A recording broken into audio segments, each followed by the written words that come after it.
দেখুন ভাই, এই ছোট ছেলেটি শুধু একটি নারকেলের জন্য কত কষ্ট করছে, অথচ এই নারকেল গাছের মালিক তাকে একটি ডাবও দিল না।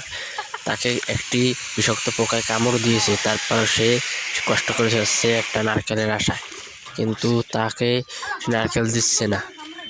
দেখুন, এই শীতের মধ্যে সে একটি নারকেলের জন্য নামছে খালি গায়ে, তাকে একটি নারকেলও দেয়নি, মিথ্যা কথা বলে নামিয়েছে।